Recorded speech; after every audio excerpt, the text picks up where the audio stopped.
Welcome to my channel where we talk about all things real estate, leadership, and business ownership. No BS, no promos, no sales, just education. If you're ready to take control of your financial future and build real wealth, follow along. If you saw my last video of my overall story, you saw that I purchased my first investment property, which is a single family house. I want to break that down. Like, how did I get into it? What did I do with it? Because I just think there's a lot of people that struggle with getting started. So first of all, I didn't know anything about real estate. Everybody thinks because I own 2,700 units that like somebody taught me this or it was in my family. Nobody in my family does real estate. I didn't have any friends. I didn't have any family. The only thing I had was books. You don't need to go to all these workshops. You don't need to hire a coach. Just like real estate's not really complicated. So let me tell you a little bit about my mindset and what I was thinking. It started off with reading a few books and just understanding that real estate could be at the time, right? Because I was thinking could be a very strong investment. And I'll even tell you, when I started reading this, and maybe you've come across this too, I sure heard a ton of people tell me how risky it was, right? That you should just keep all your money into your 401k or a traditional environment. That's really risky. But as I started educating myself, one of the biggest things that I learned was that the same people that were telling me it was risky were not the life and the people that I thought I wanted to become, right? Those same people weren't financially free. Those same people weren't wealthy. I didn't want to be those people, so maybe I just shouldn't take their advice. Maybe it's not that risky. But I sure had doubt in my mind. So I started reading these books, and I'm confident enough to now purchase my home. And a few things go through my head, right? And I have all these doubts, and maybe you do too. And I started thinking about all the bad things that could happen. So I knew I needed to find the house in a good location because I was really worried about buying in a bad location and then having terrible tenants or crime. So I nailed that, right? It's literally like on the same street as a golf course. I ended up saving 2 to 3 years worth of money to be able to buy it. It was only like $80,500. But it was a nice house, so a small ranch with a nice backyard, a garage, and I knew that at least I had that right. But once I put it under contract, which by the way wasn't that scary, at the time I had an agent that walked me through all the different line items, what did I need to put down for interest, and I had all these contingencies. Like, it was kind of weird. When I signed the contract, I was all nervous because like 80,000, I gotta put, I think at the time, like almost $25,000 down. And I was like, man, like that's a lot of money. Maybe this is too risky. But he walked me through all these contingencies. I had an inspection contingency. You have an appraisal contingency. You have a financing contingency. I'm like, I don't get all this when I buy a stock or when I put money into a 401k. So you mean I have outs? So that lowers your risk, right? So for example, the inspection. I didn't know anything about real estate or even how to fix anything. I still don't really. I can't even fix the toilet. I hire a licensed professional that walks through my investment property, and he told me every single thing that was wrong with it. Better yet, he connected me to people within the industry that would tell me how long it'll be until something's wrong with it. I thought that was crazy. Like, I have no idea how to fix this roof, but a licensed roofer told me that this roof is most likely going to need to be fixed in 12 years. And this is how much it's going to cost. I thought that was crazy. And I think if you haven't pulled the trigger on an investment house because you're nervous about not knowing how to fix things or what could go wrong, like, you do have an inspection contingency. It's like this huge report that tells you everything that's wrong with your asset. I never got that in any of my other investments. So that lowered the risk for me. But then I had somebody say, well, what happens if you have a fire? What happens if you have a tornado that comes through? Like, what happens if your tenant like floods the whole basement or the whole bathroom? You have insurance. I'm like, that's also crazy because my other investments didn't have insurance. Like last year when the stock market dropped 20%, there's no insurance, but there's insurance on your house. So like all these people that keep telling me that real estate's really risky, like where they have their money, like I started to realize like that's risky because you don't have control over that company you just invested in. You don't have insurance and nobody's telling you all the things that are wrong with it.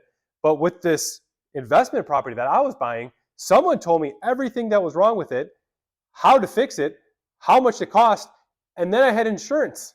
So it just, to me, was very easy to understand, even though I've never understood real estate before. In fact, By the time I got to the closing table and I went through an appraisal, which by the way, that's another thing that lowers your risk.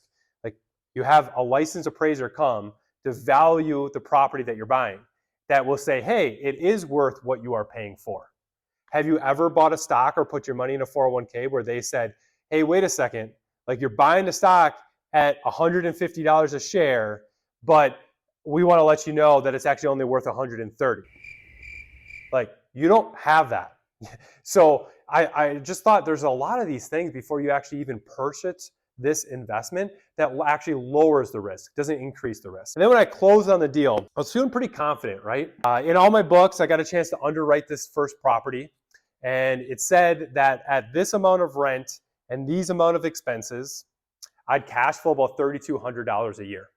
I know that's not a lot, right, throughout the course of the year, but it was just cool to kind of like understand, okay, rent should be $800 if I get $800 because everything else with the same amount of bedrooms and bathrooms and square footage with a garage is getting about this. It's pretty safe to assume that I could get $800. Actually, most apartments were getting $1,000. So I underwrote it conservatively. And then expenses, like if you read any book, there's actually not that many expenses. There's property taxes. Think about it. Property taxes, you actually know how much you're going to pay. It's not a guess. So just another thing that lowers risk. You can look at the local mill rate. You can look at what you're buying the property for, and it will tell you that after you purchase it, what taxes will be. And obviously, you know that taxes will slowly raise over the years. Then there's property insurance. Again, any good broker in the insurance industry can give you a quote before you even purchase the property. So you know how much you're going to pay in insurance every single month. Then there's utilities. Again, you can literally call the utility companies or look at what the utilities have been for things like heat, things like electricity, and water and sewer for the last 12 years, for the last 5 years. So you know how much you're going to pay in utilities, or you have the tenant pay for the utilities. Then there's a budget for maintenance and repairs. Now that one's a little tough because you might, especially for me, because I had no idea, but if you ask a local property manager, because maybe that's something you're going to want one day. I decided in my first property that I would learn how to manage it myself. But I asked 3 different local property managers, and most of them said to allocate it between 7 to 8%. Okay, that's what I'll allocate. And then lastly, you got to make sure that in Wisconsin especially, you allocate something for snow, grass, and trash. And since it was a single family house, that was something I was going to make sure the tenants, so that would be a cost of 0, but something you should still allocate nonetheless. And then the last thing every book said is you should always allocate for capital improvements. Like I was sharing earlier, that roof is going to need to be replaced one day. And I think a lot of real estate investors screw up on this because they never put money aside for things that are going to go wrong. And I thought I never wanted to get in a position where 3 years down the road, 10 years down the road, I needed to put up a new roof. Like that doesn't just happen to you. You should know that you're going to need a new roof. And I like that actually, because again, it lowered the risk. Like in the back of my head, I was putting money aside for that, or putting money aside for my mechanicals, or putting money aside for maybe a major rehab that I wanted to do to the unit. Before I even closed, I had a really good idea of what my cash flow could be. And that made me a lot more confident, especially, and I don't know if you're like this too, especially because again, I was hearing from a lot of people not in the real estate area that what I was doing was very risky. And I get, one thing for sure that was different is, I actually put in the year before about $25,000 into my 401k and my Roth IRA combined. So I was putting the same amount into this real estate property, but what felt different or what people told me was more risky, I think, is I was doing it all in one chunk versus taking out, $500 a check into this investment. So a lot of people are actually doing something that they don't even realize. They're putting money into an investment slowly every single paycheck. Well, I just decided to do it all at the same time. And there's a time to divest or diversify, and there's a time not to. And a lot of it has to do with the understanding of the product that you're investing in. And I felt like I had a much better understanding of this property, this specific property, and how much it would produce than any other investment that I had up until this point. But then after I owned it, I was feeling pretty good. I did some research. I was looking into how to get a lease. I was kind of nervous about that. But then again, I talked to some local property management companies. I Googled in my state what a standard lease would look like. and I took the best one. Paid an attorney $100 to review it. Like, it wasn't as hard as I thought. So now when I felt good about a lease, I needed to find someone to put it in. And for me, I wanted the safest way, and it just so happened that my sister and a friend were looking for a place. So it was a very easy way to be able to vet them. Now, on my second property, for those that are new or not so lucky to put in a family member, and sometimes, by the way, a family or friend can be the worst thing to do. But if you are looking, there's a lot of sites that will run credit backgrounds for you for like 25 to 30 bucks. And there's a lot, and you can have the applicant pay for that, by the way. And there's a lot of different sites that would do background on the people that you're putting in there. So you should obviously vet the person that you're putting in, make sure they sign a lease, and make sure they understand all the things that they're paying for, like utilities or clearing the driveway or cutting the lawn. So in my case, I put the tenants in, and then everything was like good for like a week and a half. In fact, I started to think like, I don't even know what kind of risk would even happen. And I remember this was like yesterday. Again, I don't know how to fix things. So I receive a call and the washer floods. So the washer broke, water's everywhere, and I didn't know what to do. I kind of panicked. And I'm like, okay, I'll send somebody out. And I hung up the phone. I remember turning to my wife being like, I have no fucking clue what to do. There's no way I'm going to go over there and fix this washer. There's water everywhere. And, she's like, just call a few different people that do this. Like Google a few different people that are licensed in appliances or a plumber. And that's exactly what I did. And actually that changed a lot for me because I realized that real estate, you don't need to know everything, but you do need to know the person that does know how to do whatever they need to do to fix up your real estate property, right? You don't need to know how to fix a roof. You don't need to know how to put in a toilet, but you do need to know the cost of fixing a roof or fixing a washer and somebody that can get out there. And after I went through that, right, I had someone come up, he gave me a fair price, he fixed it, he got everything ready to go. I started building a portfolio of vendors, like an electrician, a plumber, right? What are the people that if something goes wrong, I can now call that I already know the price, I already know they're gonna do a good job, right? Again, my whole theme here for you on my first property is all I thought about was risk. And maybe you are too, because people have pounded that into me my entire life. Is you should only do things that are comfortable for you. And you should never do something that other people aren't doing. And when someone says it's risky, you like stay away. But for me, like I felt like I had control and I had understanding. So now, since I have both of those things and all the responsibilities on me, and I do want my money to work as hard as possible, I had to lower risk. So that's all I think about. And when you want your money to work hard, you got to put your money in a position that it can achieve more reward, but maybe there's a little bit more risk. And then you just got to think about how you lower that risk. So a risk could be, right, something crazy happens, right? You have to evict a tenant. And how would you lower that risk? You would have a good relationship with an attorney that would help you through that process. So there's just a lot in real estate. If you build relationships and you have the right people around you, you can lower just about every single thing that can happen to you. So, I mean, if you guys have, I'll just pause here for a second. If you guys have things or people that have told you it is risky to get in real estate, and I haven't addressed a lot of that for you here today on my first property, because trust me, these things all went through my head. Leave them in the comments. I'll answer them all for you. I'll give you an honest about what is good and what is not good in real estate, because there is still risk. You are still going to vet somebody perfectly and put in a tenant, and then they're going to destroy your unit. Things like that happen, okay? And there's costs that you can put to it. It just doesn't happen that often if you take the appropriate steps.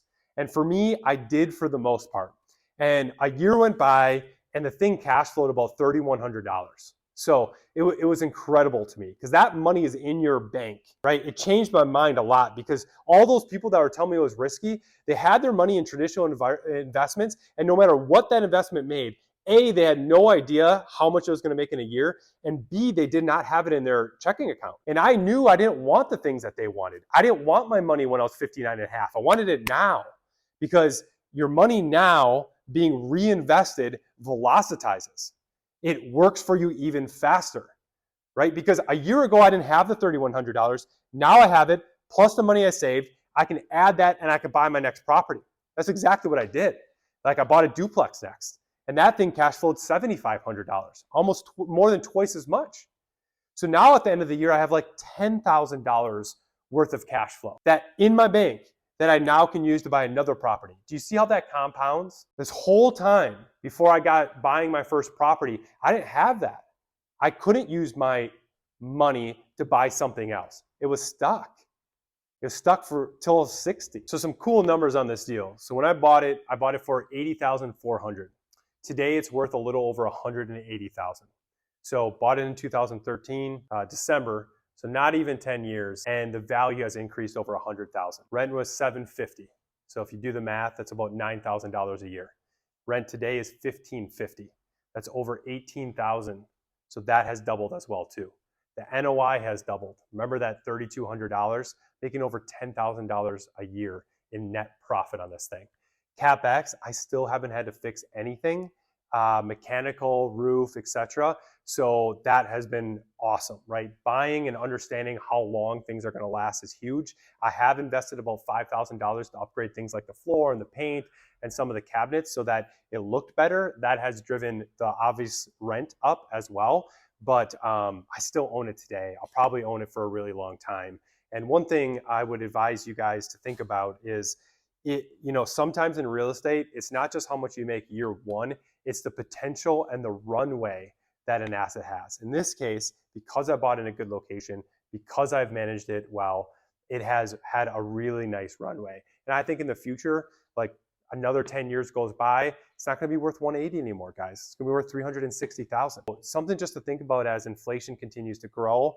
If you can buy real estate and hold real estate, not be transactional, focus on the relationship, you can also make a lot of money. Just be patient. Right now I'm 35. I was financially free 5 years ago. And when I started this, I was really young. That's another thing people told me too. You can't buy a house. Like, you're in your early 20s. Like, what are you talking about? But I did. And I think if you take some time, if you educate yourself, if you read a few books, you really, really can figure it out. You don't need to pay $5,000, $10,000, $20,000 to go to a workshop. I didn't. I still haven't. Paid $0 going to any sort of course. What I have done is I've built up a lot of relationships with people that have taught me things, and I've read a lot of books, and I've taken some risks. I would advise you to do the same.